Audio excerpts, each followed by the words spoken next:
Bismillahirrahmanirrahim. Assalamu alaikum students. I'm here with the sixth lecture of physics from Unit 2 Kinematics. The name of the topics which I'm going to teach you today are distance and displacement. Students, for a common person, distance and displacement are one and the same things. But in physics, both these are different terms. I will explain the difference between distance and displacement to you with the help of an example. For this purpose, I have drawn the geographic coordinates north, east, west, and south. The intersection point of this geographic coordinate is called the origin and it is called the initial position. At the origin, our school is located.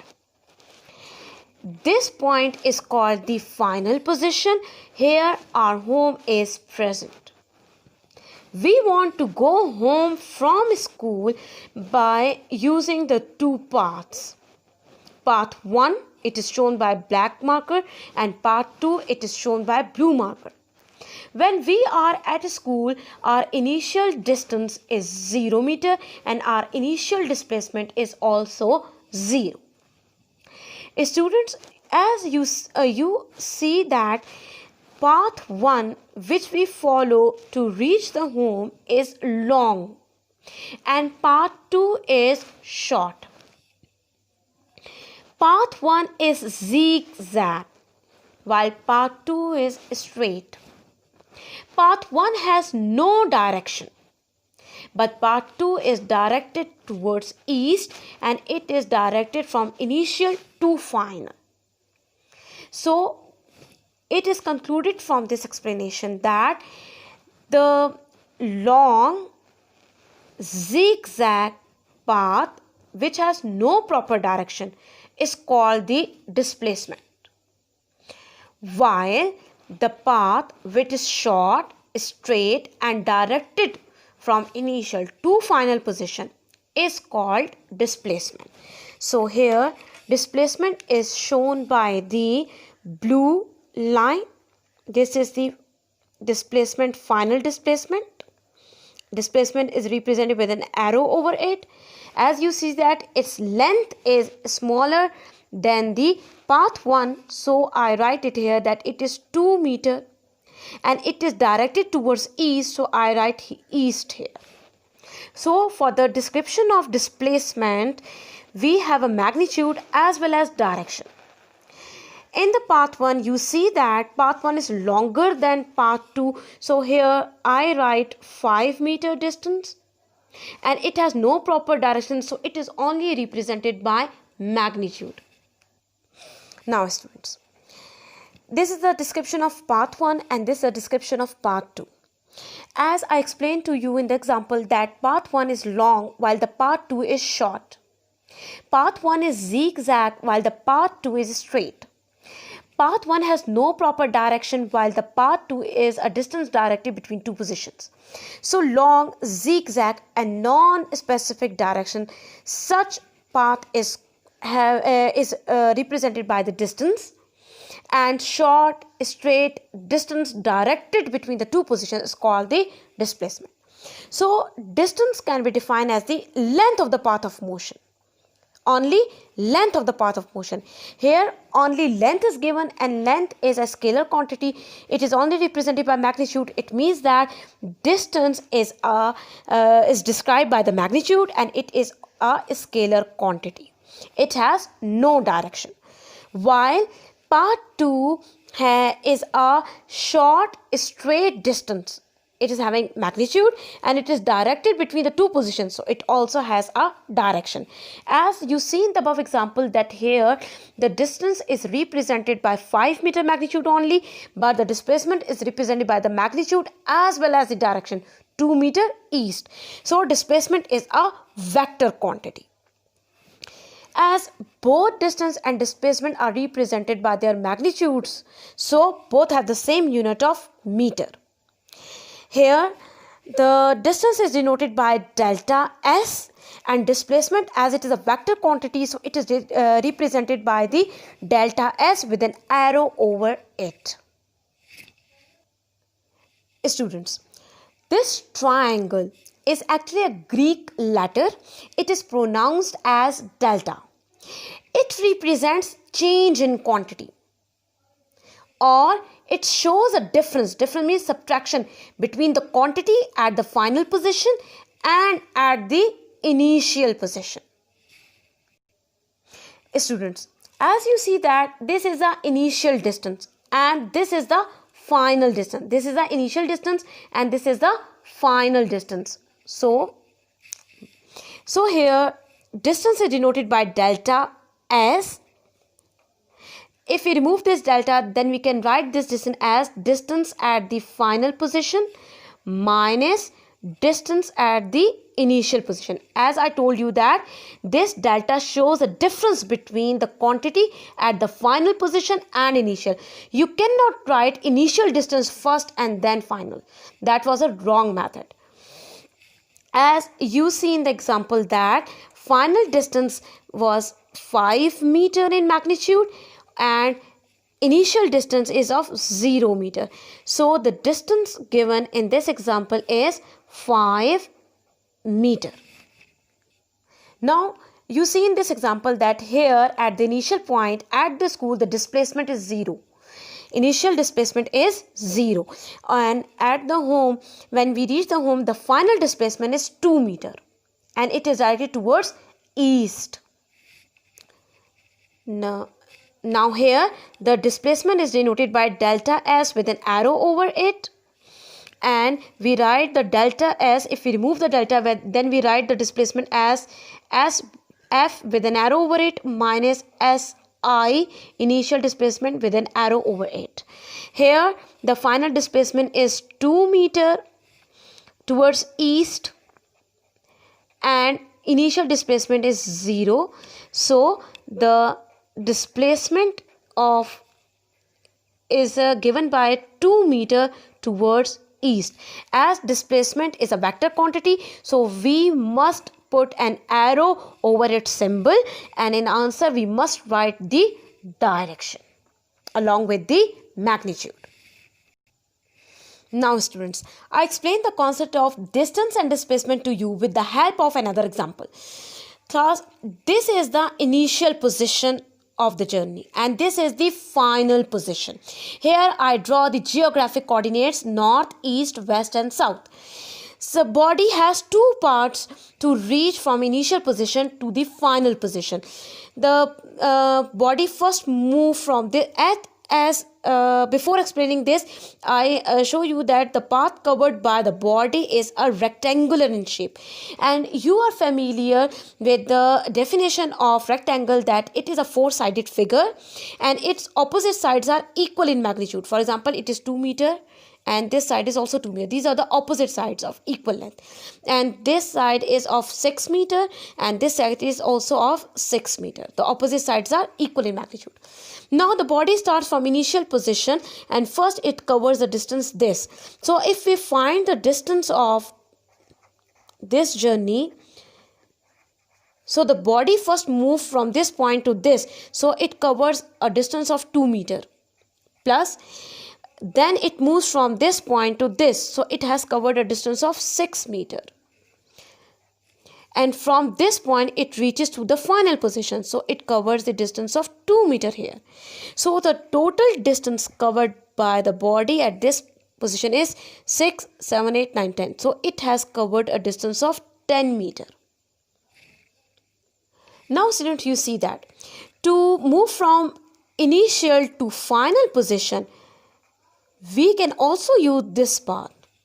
It is short and directed path from initial to final. So this path is called the displacement S. It is written by delta S with an arrow over it. So if we find the displacement of this path, so we can write it, the displacement is denoted by delta S with an arrow over it. Its magnitude is 6 meter and it is directed towards east. So distance is the long path. It has no proper direction. To describe the distance, we only need the magnitude. While to describe the displacement, we must keep three things in mind. First, it should be short, then distance, so it is shorter in length as compared to the distance. Then it should be straight, and it has a proper direction from initial to final, and its direction here is east. Students, as you observe that during motion, sometimes we follow a straight path and sometimes we follow a curved path. Sometimes our path is closed. So first I explain to you motion in a straight path. Class, this is a starting point or initial position, and this is the ending point or the final position. Here I have drawn the geographic coordinates north, east, west and south. Students, if I move from initial or starting point to the ending point in a straight line, here we are doing the motion in a straight line. So the length of the path we followed is, for example, 2 meters. Here I am not mentioning the direction, so this is called the distance. The length of the path of the motion is called distance.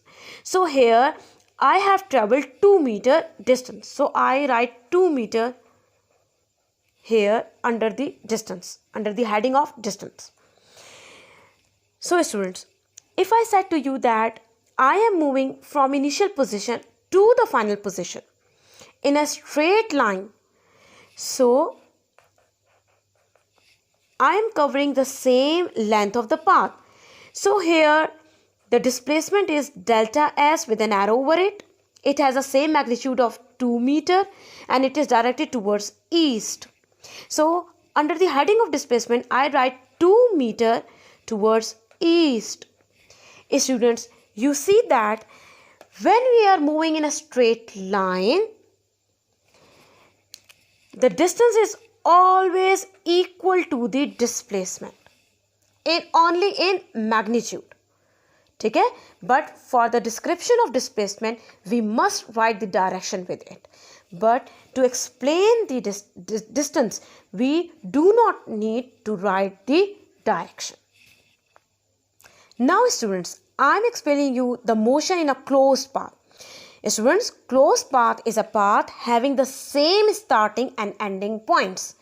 For example, if a body moves in a circular path, for example, from here the body starts moving, it covers the circular path and it ends at the same point. Students, as you see that this point is the initial point. Here the body starts moving and then it stops its motion at the same point. So the same point is the final position. Class, the case in which the path of motion is closed one means having the same initial and final position. Then you see that the same point is the initial and final position of the motion. There is no straight, short, directed path between the initial and final position.